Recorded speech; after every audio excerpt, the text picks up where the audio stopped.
بسم الله الرحمن الرحيم. الحمد لله رب العالمين، والصلاة والسلام على نبينا محمد المبعوث رحمة للعالمين وعلى آله وصحبه ومن اتبعهم إلى يوم الدين. أما بعد، السلام عليكم ورحمة الله وبركاته. So here we are, another session of أحكام المد, specifically أحكام المد الفرعي, and we're done with the أحكام concerning السكون, which is the fake سكون. We said the reason for مد in فرعي to increase it more than 2 harakat is either sukun or hams, and specifically, or if we go into details, is fake sukun and then original sukun and hams. But we just made these differences, said there's fake sukun and real sukun in order to make al-mad al sukun and al-neen more understandable. And here we are in mad al-muttasil wal munfasil. So these two, and so is al-sunnah kubra as well, which is we're gonna take next week. So these two, al-wajib al-muttasil and al-jaiz al-munfasil, are increased because of the hamza. So last week, or the lessons before that, which is about the sukun and al-neen, we said it's concerning the fake sukun.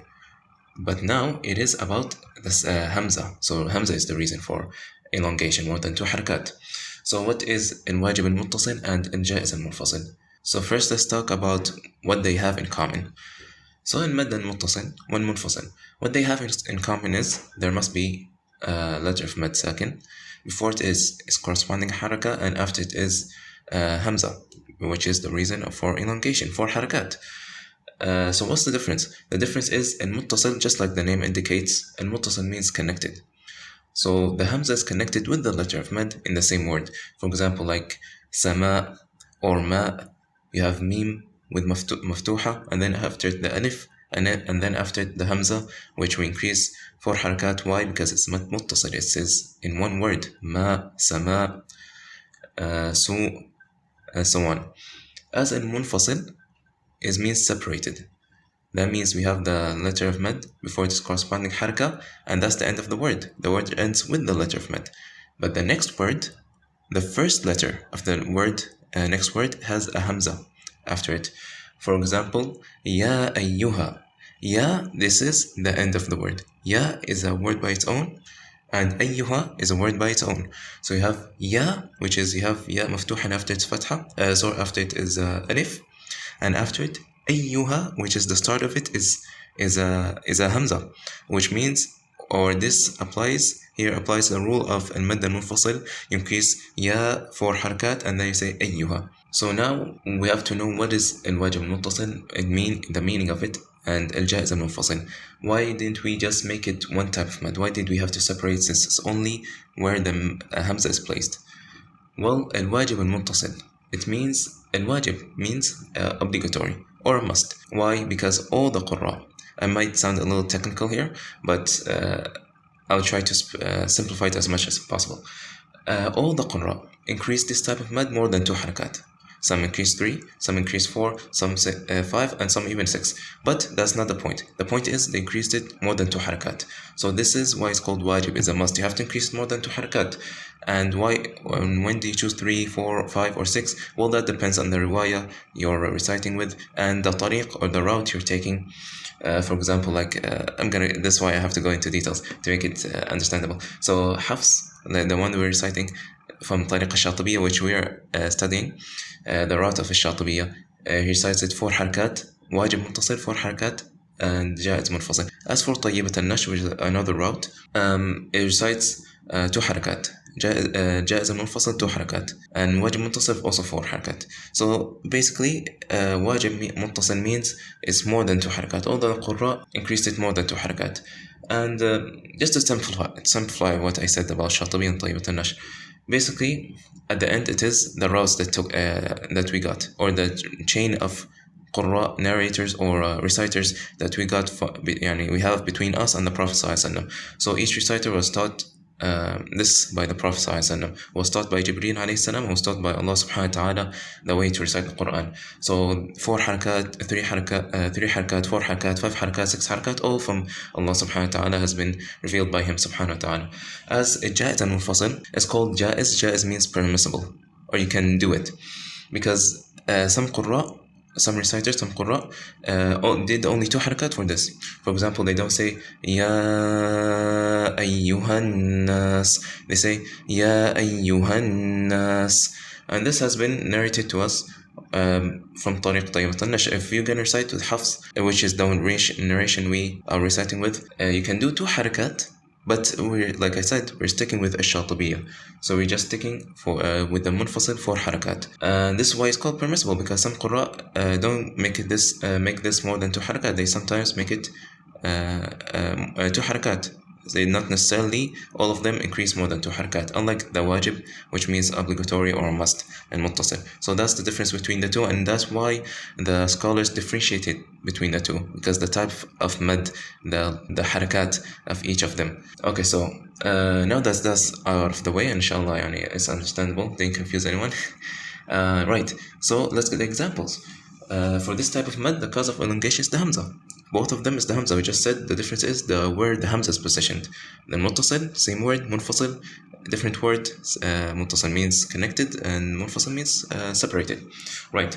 So the first example, أعوذ بالله من الشيطان الرجيم فارتقب يوم تأتي السماء بدخان مبين. Here, where is the mad, and what type of mad? Is it muttasil or munfasil? We have السماء. Here's the mad. But what is it? Munfasil or muttasil? It is muttasil, because it is connected, it's in the same word. Unlike the munfasil, which means has to be in the other word, the beginning of the other word. The next example, أولئك على هدى من ربهم. As well, this here is munfasil, and it is, as you can see, there is an alif here. It is muttasil. Sorry if I said munfasil. It is muttasil. There's an alif here, there's a sign here to indicate there's an alif. So it's written like this. And we don't pronounce it ulaik, as in, because we pronounce where's the mouse? We pronounce the waw. We don't pronounce the waw. It's just there, but you don't pronounce it. It is from the science of Rasm al-Mushaf, how the Mushaf is written. So this is how it's written. This is how it was. We were told to write it by the Prophet ﷺ. So this is how it's supposed to be written. Where's the mouse? It's supposed to be written here. The waw is supposed to be written here, but not pronounced. And what is the hikmah behind this? The wisdom behind this? Allah alam. The wisdom is with Allah subhanahu wa ta'ala. We don't know the wisdom for everything, but we know there's a wisdom behind it, behind everything Allah subhanahu wa ta'ala does. He doesn't just do it with no wisdom, just like that. There's no purpose or wisdom behind it. He is, after all, Al-Hakim, means the all-wise. So every action he does, there's a wisdom behind it. If we know it or don't know it, that's a different case, but there's an action behind it. So why is there a waw here, even though we're not going to pronounce it? Well, there's a wisdom behind it. Wallahu alam what it is, but there's a wisdom behind it, and we believe so. And the next ayah, لَيْسُوا سَوَاءً. So, also, before we go, أولئك as well, I would like to mention something. Some people, when they do the mad, they don't pronounce the hamza after it properly. For example, they say أولئك أنا أولئك أنا. It makes it sound like it's musahhala, like it's not proper hamza. You should pronounce it أولئي. Give it its proper sound, its proper pronunciation, the hamza. أولئك أنا. Ika, you have to pronounce the hamza properly. Some, because of the mad, they don't pronounce it properly, but it has to be Ika, pronounce it properly. Right, the next ayah, which is, we said sawa'a. Sawa'a, here we have 2 types of mad. One of them is in muttasil. We know this, we studied this today. The other one is, what is it? Sawa'a. Why did we increase it like this? This is type of mad that we actually took before. It is mad al-iwad. Why is it mad al-iwad? What are the conditions of mad al-iwad? Let's recall. What were they? Has to be a noun. The word has to be a noun. Sawa'a, equal. Sawa is a noun. What's the second condition? The second condition must have tanween al-fath. And do we have it? Yes, it's on the hamza. So we have tanween al-fath. And then what's the other condition? We have to stop on it. The third condition, we have to stop on the word. And we're stopping on it indeed. What's the first condition? That must not be ha, a feminine ha. This feminine ha, like shajarah or shajaratan, if you're going to continue with it. But shajarah, this is a feminine ha. Is there a feminine ha here? No. So this here applies the mad العوض. So we have two types of mad here. مد المتصل, which is here, سواء, because there's a hamza and the alif sakina before this corresponding haraka, and after it is mad, and and on the hamza there is tanween, and applies here mad al-iwad. So we say سواء. Also another example, ما. Another example like this that has mad متصل after it is مد العوض. The next example, وما أنتم بمعجزين في الأرض ولا في السماء. So we have here two types of mad. You have the منفصل and المتصل. المنفصل here you have the alif and the mim, and this is the end of the word. Beginning of the next word you have the hamza, and this indicates we have to start, or we have to do مد المنفصل here. And here مد المتصل, because it says, like we said before, in one word. And the last example, قالوا سبحان ربنا إنا كنا ظالمين. So the mad here is ربنا إنا, and it says منفصل, because you have the alif sakina, and before it is corresponding haraka, and after it is the hamza, which is in the other word, the next word, which is after ربنا, which is inna. So here you increase mad منفصل, which is 4 harakat, يعني منفصل متصل 4 harakat each. And another thing I would like to note or to add is the alif, or the haraka of mad, or the letter of mad. When before it is a letter of ista'la, it must be مفخم, and if it before it a letter of استفالة, must be مرقق. For example, والصابرين في البأساء والضراء وحين البأس.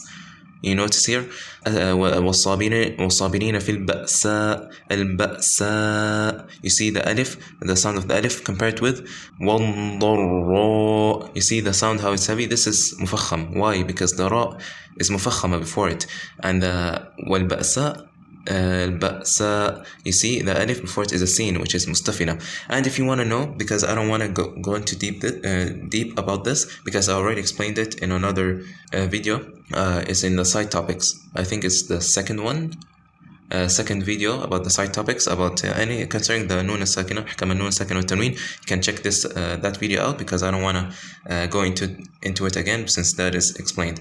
So anyways, you have to pay attention to when the harf of mad is muraqqaq or mukhaffaf, because the alif is one of the letters of huruf tarqiq or tafkhim. Alif, lam, ra. These three letters, these three sometimes are mufakham, sometimes are muraqqaq. Sorry. And if you want to know, like I said, go back to the previous video, inshallah. It's in side topics, second one, last video about ahkam an-nun as-sakina wa tanween. And lastly, let's talk about the conditions to conclude of the connected mad. So the connected mad, like we said, there must be a letter of mad with sukoon, or corresponding haraka must be on the letter before the letter of mad. The letter after the letter of mad must be a hamza.